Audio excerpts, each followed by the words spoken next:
وبركاته. وعليكم السلام ورحمة الله وبركاته. إن الحمد لله نحمده ونستعينه ونستغفره ونعوذ بالله من شرور أنفسنا ومن سيئات أعمالنا من يهده الله فلا مضل له ومن يضلله فلا هادي له ونشهد أن لا إله إلا الله وحده لا شريك له ونشهد أن محمدا عبده ورسوله الذي أرسله بالحق بشيرا ونذيرا وداعيا إلى الله بإذنه وسراجا منيرا أما بعد فقد قال الله تعالى في كلامه المجيد والفرقانه الحميد فأعوذ بالله من الشيطان الرجيم بسم الله الرحمن الرحيم ولا تتمنوا ما فضل الله به بعضكم على بعض للرجال نصيب مما اكتسبوا وللنساء نصيب مما اكتسبوا واسألوا الله من فضله إن الله كان بكل شيء عليما وقال الله تعالى في كلامه المجيد والفرقانه الحميد أعوذ بالله من الشيطان الرجيم إن الله وملائكته يصلون على النبي يا أيها الذين آمنوا صلوا عليه وسلموا تسليما درود إبراهيم قري اللهم صل على محمد وعلى آل محمد كما صليت على إبراهيم وعلى آل إبراهيم إنك حميد مجيد اللهم بارك على محمد وعلى آل محمد كما باركت على إبراهيم وعلى آل إبراهيم إنك حميد مجيد اللهم صل على محمد وعلى آل محمد كما صليت على إبراهيم وعلى آل إبراهيم إنك حميد مجيد اللهم بارك على محمد وعلى آل محمد كما باركت على إبراهيم وعلى آل إبراهيم إنك حميد مجيد بلغ الأولى بكماله كشف الدجى بجماله حسنت جميع خصاله صلوا عليه وآله रहे मेरे मस्कन हवाली काबा बने मेरे मदफन दिया रे मदीना बलगल गुलाबी कमालिही कसरत जाबी जमालिही हसनत जमीउ खिसालिही सल्लु अलैहि व आलिही ইমানের পথে অবিচল থেকে আমার মরণ যেন হয় বলেন ইমানের পথে অবিচল থেকে আমার মরণ যেন হয় তোমারই কাছে অগোদ মহাময় আমার দোয়াখানা কবুল করো ইমানের পথে অবিচল থেকে আমার মরণ যেন হয় তোমারই কাছে মিনতি আমার তোমারই কাছে মিনতি আমার ও গো মহিম দয়াময় ইমানের পথে অবিচল থেকে আমার মরণ যেন হয় আলহামদুলিল্লাহ সমস্ত প্রশংসা সেই মহান রব্বুল আলামিনের যিনি আমাদেরকে রজব মাসের প্রথম জুমা উপস্থিত হওয়ার তৌফিক দান করলেন সেই মহান দরবারে আমরা শুকরিয়া জ্ঞাপন করি আমরা সকলেই বলি আলহামদুলিল্লাহ আল্লাহ পাক কালামের ভিতর বলেন লা ইন শাকারতুম লা আযিদান্নাকুম ওয়ালা ইন কাফারতুম ইন্না আযাবি লাশাদীদ। যে বান্দা আমার নিয়ামত পায় এবং নিয়ামতের শুকরিয়া আদায় করে তার নিয়ামতকে আমি আল্লাহ পাক বাড়ায়া দিই। বলি সুবহানাল্লাহ। সুবহানাল্লাহ। নিয়ামত আল্লাহ তাআলার অশেষ নিয়ামত। এটা কেমনকার নিয়ামত? যিনি আমাদেরকে বছরকে বছর পার করান এবং রিজিক দান করেন, ঠিক কিনা বলেন? এমন রিজিক দান করেন যে রিজিকের মধ্যে কোনো বক্রতা, কোনো নম্রতা নাই। দোকানের মধ্যে যাবেন ভেজাল, বাজারের মধ্যে যাবেন ভেজাল, কিন্তু এমন নিয়ামত দান করলেন মসজিদের মধ্যে কোনো ভেজাল। গরিব এবং গরিব লোক আর বড় লোক সবাই একসাথে দাঁড়ায়। যে 8 তলার মালিক আর যে নিচের তলার মালিক সেও একসাথে, ঠিক কিনা বলেন? এখানে কোনো ভেদাভেদ নাই। কিন্তু বাহিরে যখন যাবেন তখন কি আছে? ভেদাভেদ আছে। এই গরিব লোক বড় লোক যে বেটা তোরা কোনদিন খাইতে পারিস, চলতে পারিস, অথচ ওই লোকটাও মরে গেলে 3.5 হাত নাকি ওর না ওর আরো মানে 42 হাত। 42 হাত ভালো হবে কি?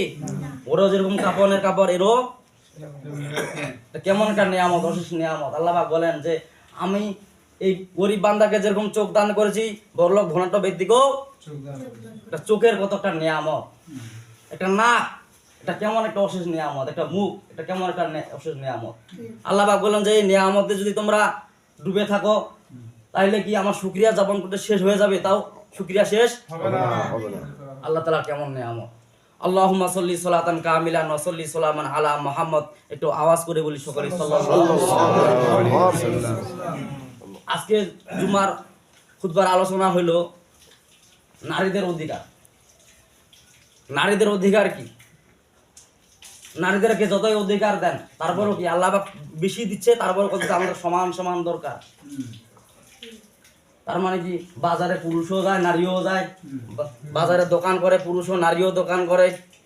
এক জায়গায় যখন গন্ডগোল লাগবে দেখবেন যে ওখানে পুরুষের চাইতে মহিলার সংখ্যা বেশি। আবার মহিলায় অস্কায় দিয়া শ্বশুর শাশুড়িদের খারাপ আচরণ করে, সেই মহিলার কারণে হিংসুক দেখতে পারে না, বলছে তোর শ্বশুর ওরকম, তোর শাশুড়ি এরকম, বিয়ার আগত তৈলাম কিছু কহিন নাই। হিংসা যত দেখবেন খালি নারীর ভিতরে। অথচ আল্লাহ পাক কত সৌন্দর্য দান করলেন নারীদেরকে। বললেন কি তোমরা পর্দায় থাকো, তোমরা বাহিরে তোমাদের মুখ তোমরা সমালোচনা করো, তোমাদের কণ্ঠকে তোমরা কি করো? নরম করো। আর কি তার কঠোর করে, এমন কঠোর করে শ্বশুর শাশুড়ির সাথে খারাপ আচরণ করে। এক বইয়ের বুদ্ধি ধরে বড় ভাইয়ের সাথে আবার দেখবেন যে ছোট ভাই খারাপ আচরণ করে, কারণ ওই বইয়ের বুদ্ধি, ঠিক কিনা বলে? ওই এক কিতাবের মধ্যে লেখক লেখেন যে বড় সতীন আর ছোট সতীন, 2 সতীন যদি এক জায়গায় হয় তাহলে দেখবেন যে ওখানকার কি মানে শুরু হয়ে যায়। বড় সন্তানের সতীন ছোট সন্তান সতীন দেখতে পারে না, বলছে এরা কেমন করে ডিলিট করে দেওয়া যায়। খালি হিংসা, ভিতরে হিংসা। হিংসুক এটা এমন একটা জিনিস, রাসূল হাদিসের মধ্যে বলেন যে কাঠ যখন জ্বলতে জ্বলতে, আগুন যেমন জ্বলতে জ্বলতে কাঠ খেয়ে ফেলায়, তখন ইমান আমলও এই হিংসা খেয়ে ফেলায়। মানুষের ধনাঢ্য ব্যক্তি দালাল কোঠা বাড়ি দেখে হিংসা করে, এমন লোক আছে না নাই? জীবনের মধ্যে আছে না নাই? ওই বেটা 10 তলা বাড়ি কেমন করে 10 তলা দমন করা যায়, হ্যাঁ, আমার কেন এত লাভ হইল না, আছে না নাই? ওই বেটার মাসে মাসে এতগুলা কামাই করে, আমি কেন কামাই করিয়া পারি না, আমি কেন হয় না? ওই বেটা কিঙ্গিরে এত বড় লোক হইল, কিঙ্গিরে হইল। খালি হিংসা আর হিংসা। এই হিংসা হলো এই মহিলাদের ভিতরে বিশেষ করে। আরো ওই মহিলা উস্কে দেয়। পুরুষ যেমন তেমন মহিলা হয়েছে, রাত্রে ঘুমায় আর প্রাইভেট পড়ায়, কয়ে কি অমুক ভাই 10 তলা বাড়ি দিয়ে দিছে, তুই তো দিয়া পারলো নাই, জীবনে তো কিছু হলো নেই, হ্যাঁ, তোর সংসার করে আমার কোনোদিন শান্তি হল নাই। এমন মহিলা আছে না নাই? আর কিছু বলতে যাবেন তুই পথে ঘাটে রাস্তায় অ্যাক্সিডেন্ট হয়ে মরিব। এই জন্য রাসূল হাদিসের মধ্যে বলেন জাহান্নামের মধ্যে মহিলার সংখ্যা বেশি। কারণ মহিলা সব জায়গায় নেতামিগিরি করে। প্রেসিডেন্ট দেখবেন মহিলা, সব জায়গায় খালি নেতামি আর নেতামি। মানে মহিলাদেরকে যতই অধিকার দেওয়া হয় বেশি, তত তারা কি বলে সমান সমান, মানে কম খাওয়া চায়। তার মানে কি বাজারে পুরুষরা যায়, আমরাও যাব, পুরুষরা বাজারে দোকান করে, আমরাও কোনো জায়গায় মাহফিলে স্টেজে সাজাচ্ছে, মহিলা কিসের পর্দা যায় শুনবে, মানে কাইমাই করে এদিকে দোকান, ঝালমুড়ির দোকান, বুটমুড়ির দোকান। আর কিছু যুবক আছে কছে ভাই এখানে যায় না ঝালমুড়ি খাইতে দারুণ মজা, কছে কেন ঝালমুড়িও খামো, আলাপও করিমো, বলে না নাউজুবিল্লাহ। আরেক মহিলা বলছিল না যে পুরুষরা 4টা বিয়ে করতে পারবে, আমরা নারীরা কেন 4টা বিয়ে করতে পারবো না? তার মানে কি ওদের জনক্ষমতা বেশি, আমাদের কম নাকি? বলে না নাউজুবিল্লাহ। এমন মহিলা আছে না নাই? ওই মহিলাকে প্রশ্ন করা হইলো যে ঠিক আছে একটা পুরুষের 4টা নারী বিয়ে করা জায়েজ আছে। এখন তোমার যদি জায়েজ থাকতো একটা নারী তুমি 4টা পুরুষকে যদি বিয়ে করো, তাহলে একটা বাচ্চা যদি ভূমিষ্ঠ হয়, বলো বাচ্চাটা কার? দাও উত্তর দাও প্রশ্নের। তুমি ভূমিষ্ঠ মনে 4টা তোমার স্বামী, তোমার বাচ্চা একটা হইলো, এখন বাচ্চাটা কার? বল্টু মিয়ার না সোল্টু মিয়ার না কল্টু মিয়ার, কার? কিন্তু বাবা যদি বিয়ে করে 4টা, তাহলে কি 4টা কেন, যদি 100টাও যদি বিয়ে করে বলতে পারবে যেটা আমার ছোঁয়া, ঠিক না? স্ত্রী বলতে পারে অমুকের ছোঁয়া, অমুকের ছোঁয়া। আর তুমি মহিলা কার ছোঁয়া কথা বলবা? বল্টু মিয়ার না সোল্টু মিয়ার না কল্টু মিয়ার, বলতে পারবা নাকি? কয়েছে কোনোই বলতে পারবা না। মানে আল্লাহ পাক বলতেছে যে মহিলাদেরকে আমি যতই বেশি, তার মানে কি মহিলারা ভাইয়ের কাছেও পায়, তারপর কি স্বামীর কাছেও পায়, বাপের কাছেও পায়, আছে না নাই? ওদেরকে বেশি আছে না নাই? মার কাছে পায়।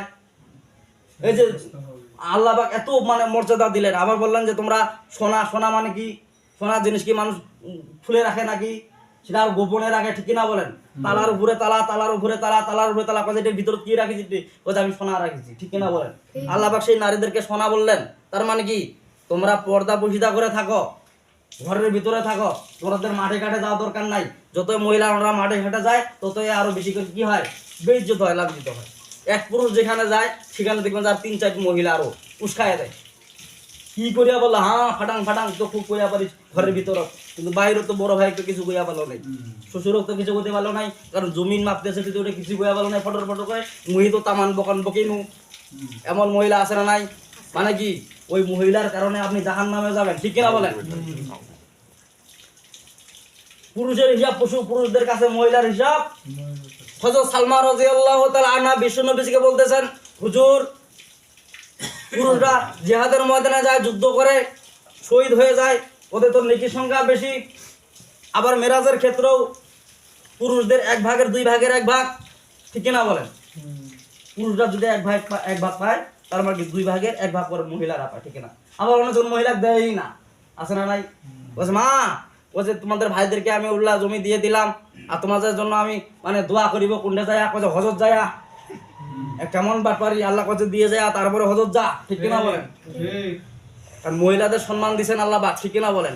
ওদের সম্মান ওদেরকে বুঝাই দিতে হবে। কিন্তু এই আকাঙ্ক্ষা করা যাবে না মহিলাদেরকে যে আল্লাহ পুরুষেরকে এত কিছু দিলে আমাদেরকে কিছু দিল না কেন?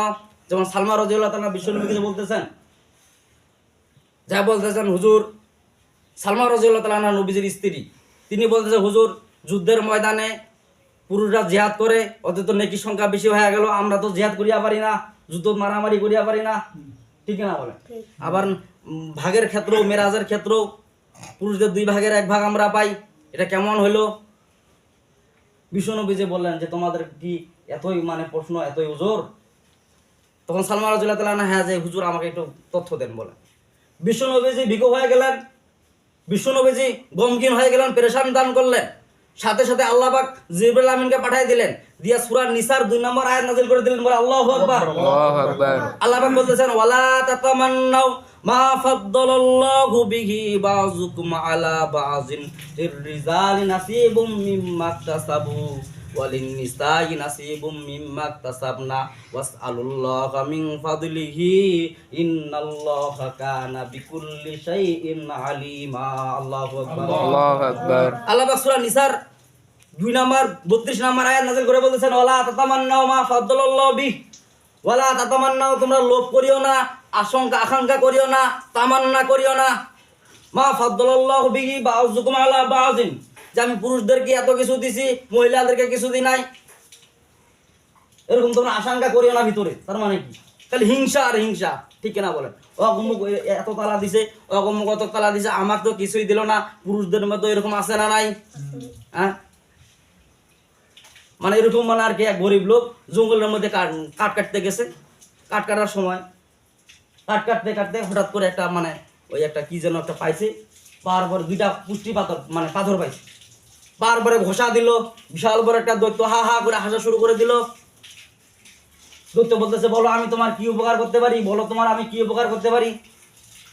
বলছে উপকার করা মানে আমি গরিব মানুষ। বলছে তুমি গরিব মানুষ? বলছে হ্যাঁ। বলছে তোমার আমি ধনাঢ্য মানে দিতে পারি। বলছে আমার আশেপাশে যারা বসবাস করে, আমার যদি 1 তালা হয় তাহলে ওদের কয়তলা হবে?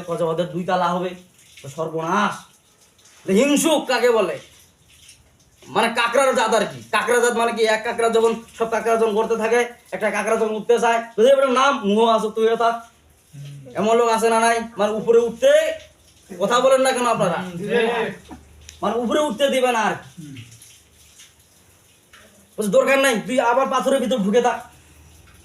নিয়া তারপরে বাড়ির মধ্যে রাখে দিয়েছে। বিবি বলছে, বিবি দুইটা পাথর যেন কখনো যেন একসাথে যেন না হয়।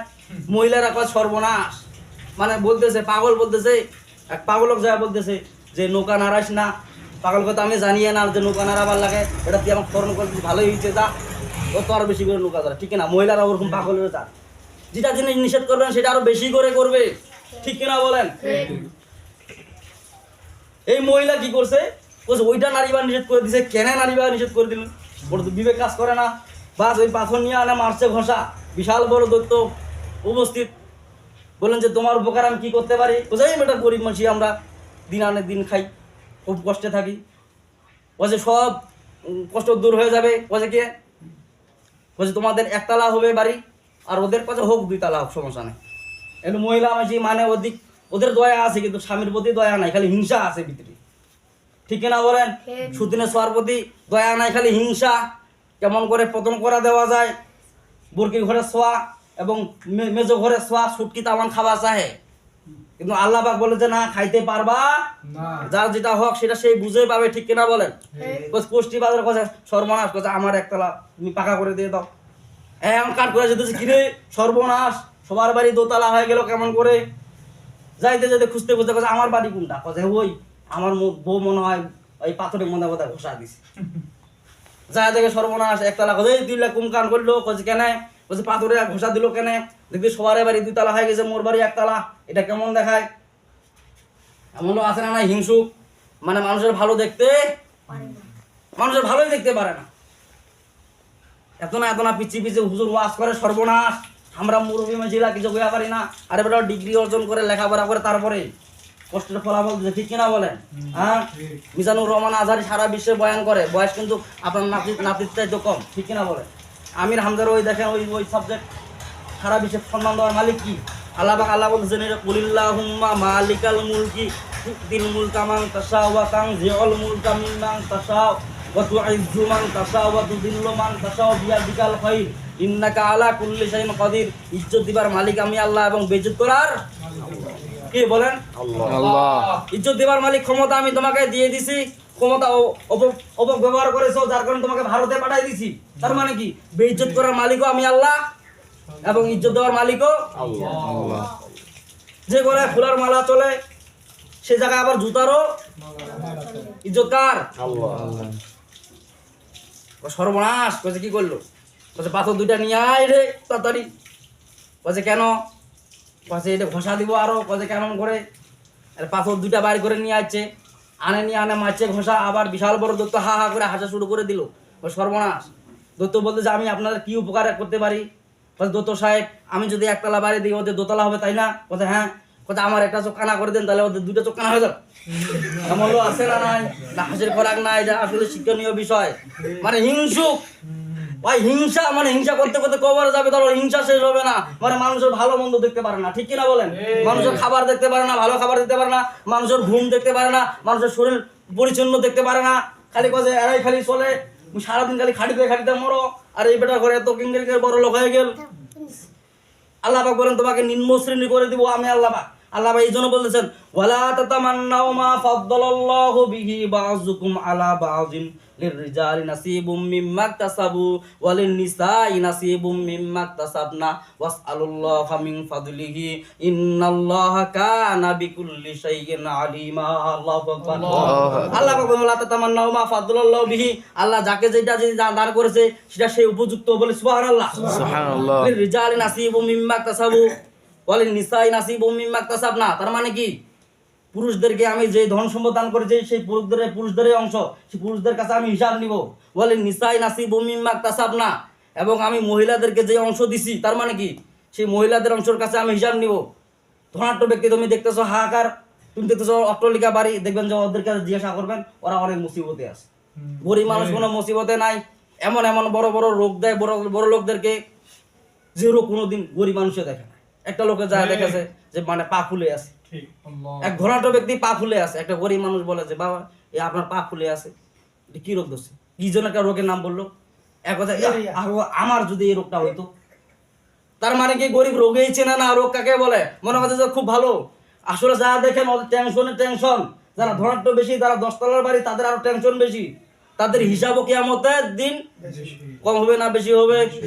বিশ্বনবীজি গরিবদের কাতারে বিশ্বনবীজি ইচ্ছা করতেন বড়লোক হতে পারতেন কি না বলেন, কিন্তু দাঁড়ালেন না বড়লোকের কাতারে, গরিবের কাতারে দাঁড়ালেন। সুবহানাল্লাহ, কিয়ামতের দিন বলা হয়েছে সমস্ত গরিবদের কাতারে বিশ্বনবীজি, সুবহানাল্লাহ, সুবহানাল্লাহ। আর ধনাঢ্য ব্যক্তিদের কাতারে কে দাঁড়াবেন, নমরুদ, ফেরাউন, কারণ ওদের সম্পদ ছিল বেশি, বিশ্বনবীজির সম্পদ ছিল নাকি?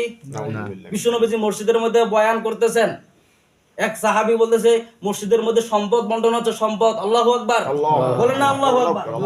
সাহাবী বললেন যে কি সম্পদ বন্টন হচ্ছে, যা দেখছেন মসজিদের মধ্যে আলোচনা চলতেছে, তার মানে কি বিশ্বনবী যে আলোচনা করতেছেন, আখিরাতের বয়ান করতেছেন।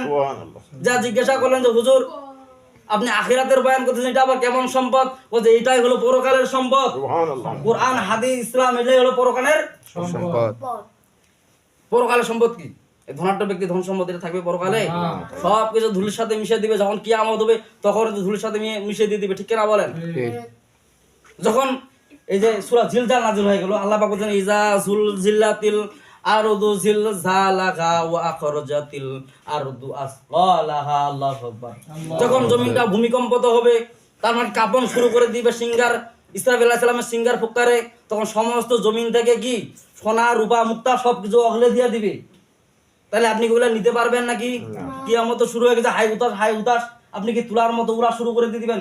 বড় বড় পাহাড় গুলা তুলার মতো উড়া শুরু করে দিয়ে দিবে, আপনার কোনো অস্তিত্ব থাকবে নাকি? এই মসজিদ অস্তিত্ব থাকবে না নাই?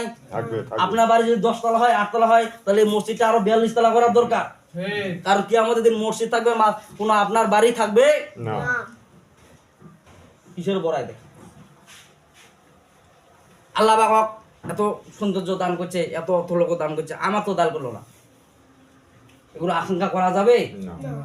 ওই বেটাকে এত সম্মান দান করলো, আমাকে কেন দান করলো না, এরকম আশঙ্কা করা যাবে না। এখন আপনি বলতে পারেন যে ওদেরকে দান করলো আমাকে দান করলো না, তারপরও আল্লাহ আবার কত কথা বলতে, কত সুন্দর ভাবে বলতেছে। আল্লাহ পাক বলতে ওয়াসআলুল্লাহা মিন ফাদলিহি, ওয়াসআলুল্লাহা মিন ফাদলিহি, তোমরা আল্লাহর কাছে চাও। তাহাজ্জুদ নামাজ পড়ে বলেন না সুবহানাল্লাহ, তাহাজ্জুদ নামাজ পড়ে তোমরা আল্লাহর কাছে চাও যে আল্লাহ আমাকে সচ্ছল ভাবে চলার তৌফিক দান করে দাও, আমাকে ভালোভাবে চলার জন্য তৌফিক দান করে দাও, হ্যাঁ ঈমান নিয়ে কবরে যাওয়ার তৌফিক দান করে দাও, ঠিক কিনা বলেন?